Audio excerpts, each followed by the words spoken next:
In 1984, the Denver Broncos were a team together as they marched to their third AFC Western Division title. With a roster that included 21 first- or second-year players, the Broncos celebrated their 25th anniversary season in professional football under the guidance of new owner Patrick D. Bowlen. With leadership provided by Coach of the Year Dan Reeves, this very special team of talented veterans and up-and-coming stars had all the right stuff on way to their 5th playoff appearance.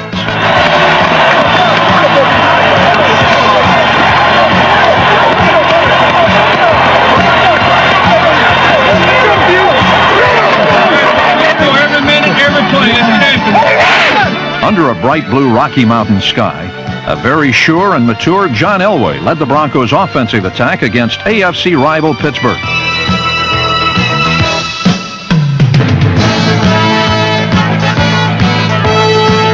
On this day of big plays, wide receiver Steve Watson ran up 177 yards receiving.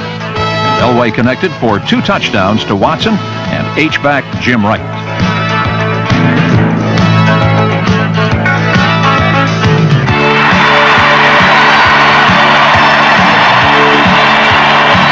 But the foundation for the Broncos' success in 1984 was built around an opportunistic, bend-but-don't-break defensive unit.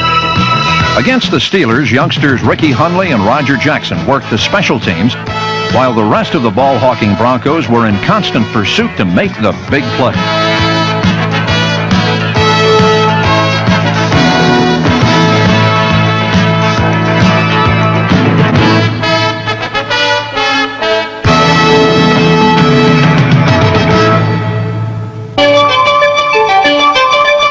All season, Denver had lived by the turnover.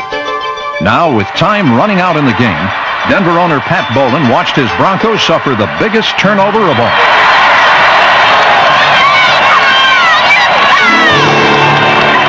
Elway takes it back to the 15-yard line. Pass is intercepted at the 30-yard line. Picked off by Eric Williams, and he's still running.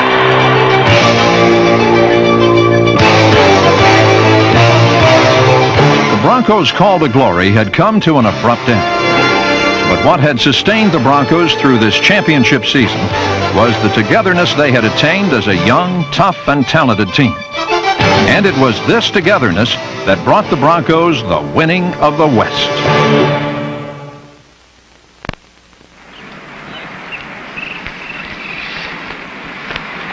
The story of how the West was won began with a solid front office. President Pat Bowlen teamed with executive John Beek and coach Dan Reeves to construct a solid foundation on which the Broncos were built. In a season in which the Broncos tied or broke 13 team records, the defense was the most celebrated unit. The Bronco defense finished second only to San Francisco in touchdowns allowed and forced 55 turnovers.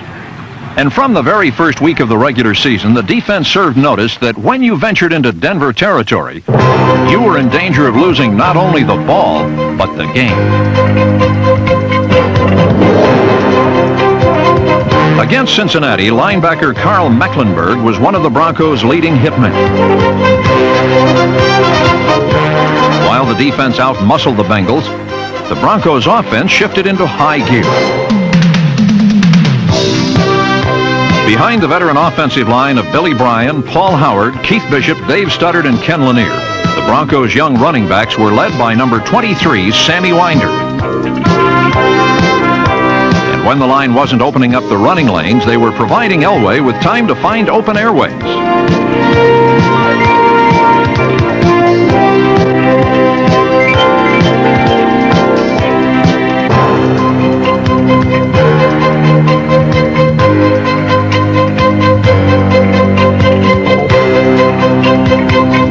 Newly acquired Butch Johnson moonwalked his way to 56 yards receiving. And when Elway suffered a bruised shoulder, backup Gary Kubiak came in and found rookie tight end Clarence Kay for the winning score.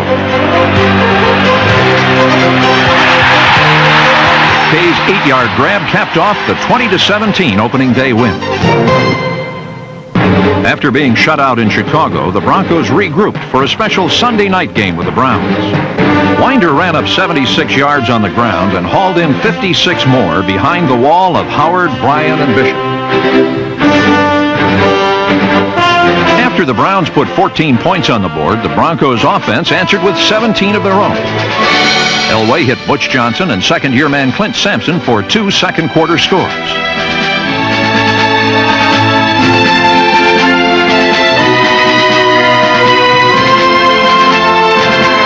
A Rich Carlos field goal gave the Broncos a lead they never relinquished. But the real damage was done by the defense as they registered a season-high 7 sacks and pulled down 3 interceptions.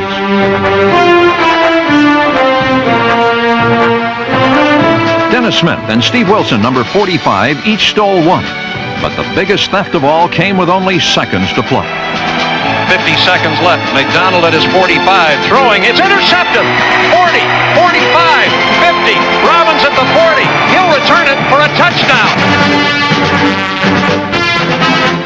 Rookie Randy Robbins' 62-yard interception gave Denver a 24-14 victory and sent the Broncos home, where this football crazy city's love affair with its most enduring symbol of civic pride was again in full bloom.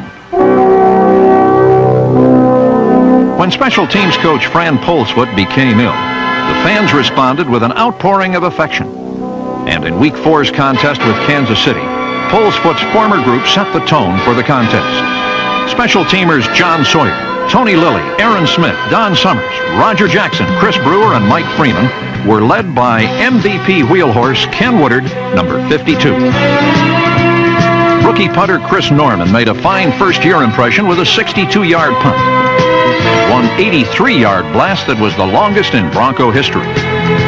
With Norman's record-setting punts keeping Kansas City backed up, the Bronco offense put the Chiefs away. The offensive line opened big holes for Gerald Wilhite, number 47, Sammy Winder, and Rick Parris, whose combined efforts averaged nearly 6 yards per rush.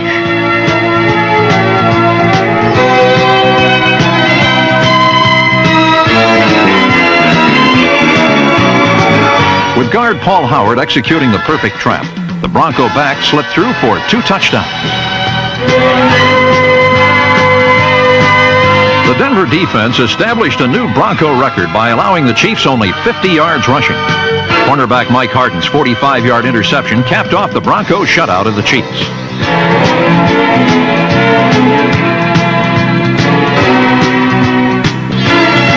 In Week 5's matchup with the LA Raiders, the defense again made the big plays that led the Broncos to victory. Assistant head coach Joe Collier devised a defensive game plan that shut down the Raiders.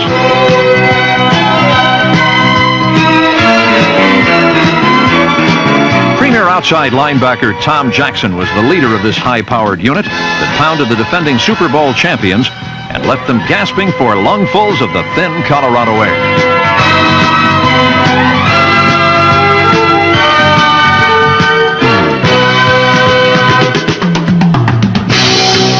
The Broncos' tough 16-13 victory established Reeves as unique among NFL coaches. He has never lost to a defending Super Bowl champ in his 4 years as a head coach. Reeves' successful game plan was again in focus against the Lions, where the Broncos combined a high-flying offensive attack with an unrelenting defense. The Broncos won their 4th straight behind the scoring combination of Elway to Watson. Watson hauled in 111 of Elway's 210 passing yards. While on the ground, the march continued with the Broncos' parade of tailbacks.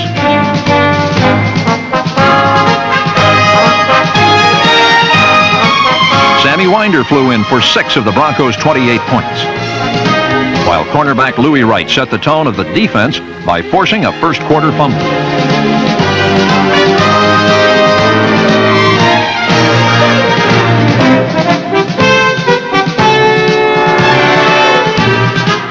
Carl Mecklenburg, Rulon Jones, Dennis Smith, Steve Wilson, Tony Lilly, Darren Como, Barney Chavis, Steve Busick, number 58, and Ken Woodard, number 52, performed the perfect tricks that made the Lions all but disappear.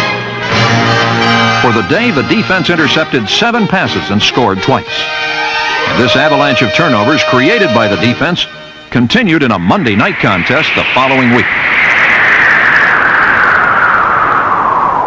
Just get your mind off the weather, get your mind on your business. Let's play ball. On a night that wasn't fit for man or beast, the Broncos beat back the elements and beat up the Packers. After the Broncos won the toss, Coach Reeves elected to kick off. forcing Green Bay to handle the ball first in snow-swept Mile High Stadium. Normal route! Packers will start moving from right to left, from south to north. Packers handing the ball off for a loss, and it's picked up on the bounce on the fumble. It will be a touchdown for the Broncos on the first play. Thank you, man. Yeah. That's my first touchdown. Way to pick it up. Way to get the ball off there.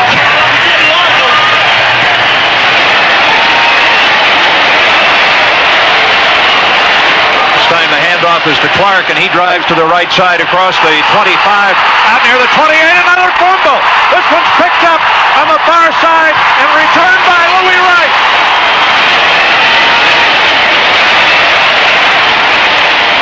Louis Wright's touchdown made the score 14-0 with 14 minutes and 23 seconds remaining in the opening quarter, and the Packers never recovered. Heavy Steeler double zone. Heavy rush.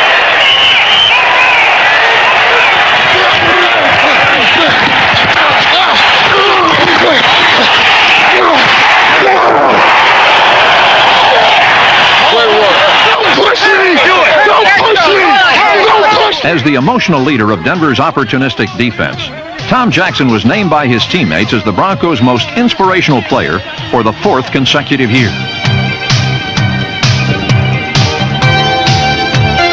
Rulon Jones' sack forced a record-setting seventh fumble that sealed the Broncos' 17-14 victory.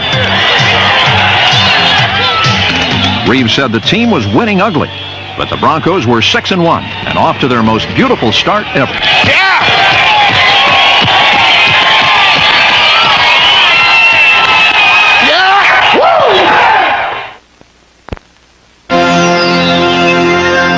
By week 8, the Broncos were big news, but it was the injury report written up in Buffalo that worried Reeves.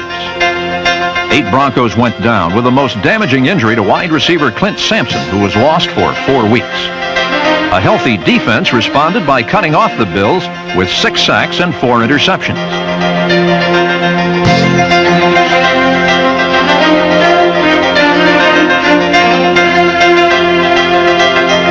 Darren Como's theft and linebacker Jim Ryan's sack helped lay the Bills to rest. Elway led the Broncos' offensive attack with 2 first-half touchdowns.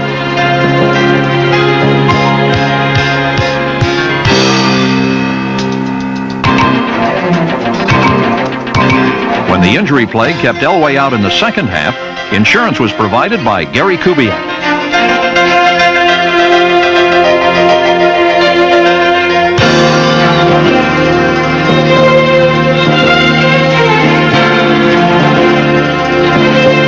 Kubiak finished off the Bills as the Broncos enjoyed their most dominant win of 1984, 37-7.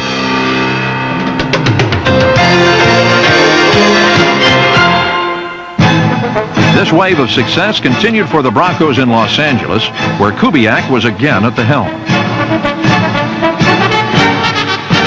Against the Raiders and their 91,000 stunned fans, the Broncos had all the right moves as they rallied from a 19-6 deficit with 13 fourth-quarter points.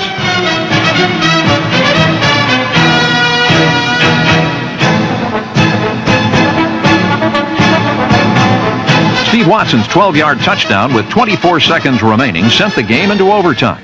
Denver's defense once again played a vital role when Mike Harden stripped the ball loose and Steve Foley recovered. But the biggest damage was done by safety Roger Jackson, who picked off the Broncos' 3rd interception of the day and set up one of the most dramatic victories in Bronco history. 5 seconds left in sudden death. The snap, Carlos's kick is on the way. It is good! Rich Carlos' 35-yard field goal not only put an end to the game, but it moved the Broncos from a novelty item to top shelf in the AFC West. A healthy John Elway returned as the 8-1 Broncos played host to the Patriots.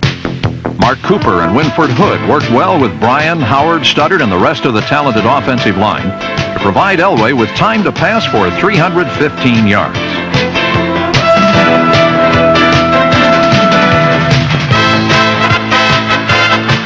Elway's fourth quarter flip to Butch Johnson brought the Broncos back from a 7-point deficit to tie the game at 19. Watson and Johnson combined for 290 receiving yards and 3 touchdowns. But with 2 minutes remaining in the game, it was time for more defensive heroics.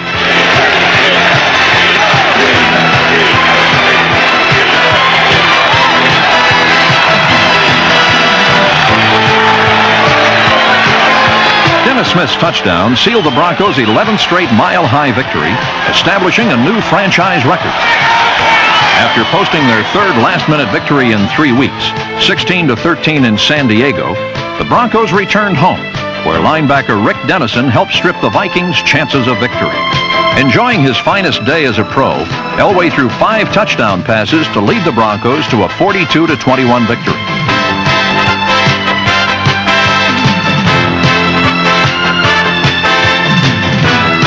Winder, Watson, and Johnson, along with rookie Ray Alexander, were the beneficiaries of Elway's 80% passing performance. Celebrating their 15th consecutive sellout season, Denver's dedicated fans were primed for Week 13's matchup with AFC rival Seattle.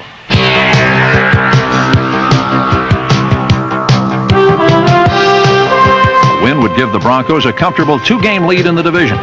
A loss would tie the clubs for first place. The Broncos and Seahawks both came to stage a shootout. After a quick score silenced the best in the West, the Broncos were left to pound away at a Seahawk lead, with the loser going down with guns blazing.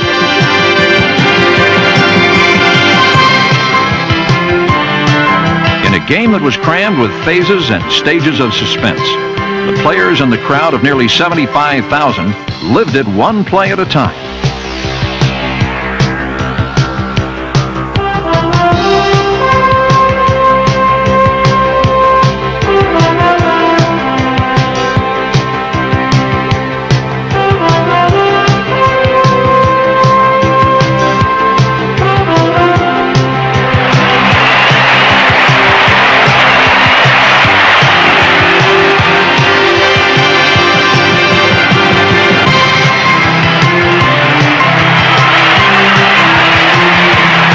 Rookie Gene Lang's second touchdown brought the Broncos to within 3 points.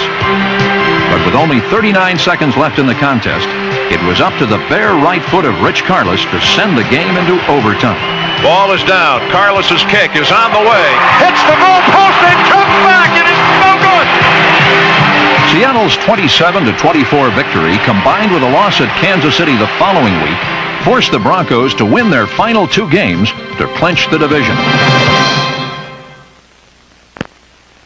Good afternoon from the Kingdome in Seattle. This is Bob Martin with Larry Zimmer and the battle for the AFC West Championship. After beating San Diego in their final home game, this much-anticipated rematch at Seattle had the Broncos and the Seahawks tied for first place. In the noisiest stadium in the league, the Broncos swept like surf to the shore and quickly silenced the crowd and pulled under the Seahawks.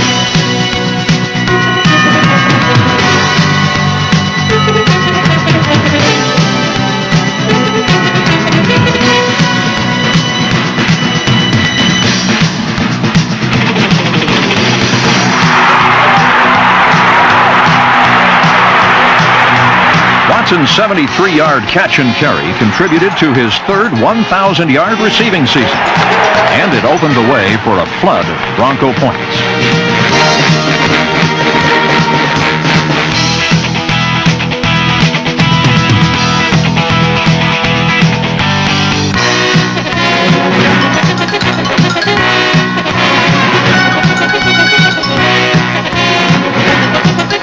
Before the first quarter was over, Bronco Man of the Year Rich Karlis added a field goal to give him over 100 points for the first time in his career.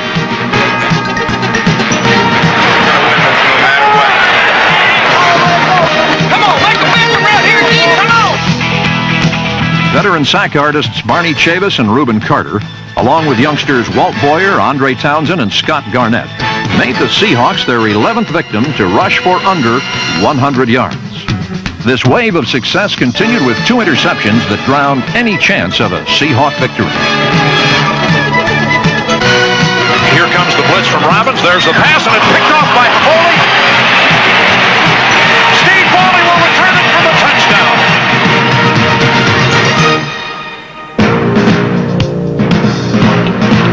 Sammy Winder ran up the second-best single-season rushing total in Bronco history and earned a trip to the Pro Bowl. John Elway scrambled for 43 of his season-high 237 yards and passed for 1 score.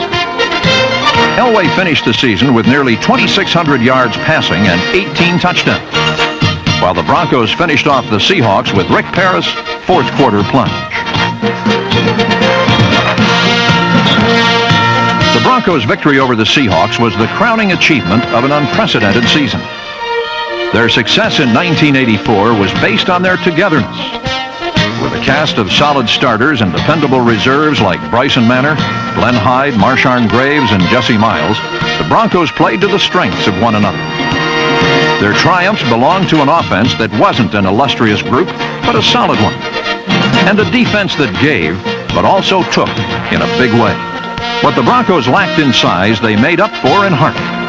And it was with heart that the Denver Broncos became the winners of the West.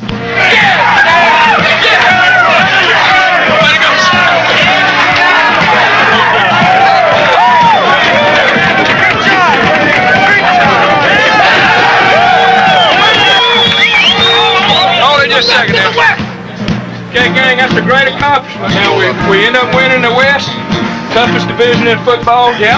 We end up winning. That's a great accomplishment. Hey, that's one goes to the man.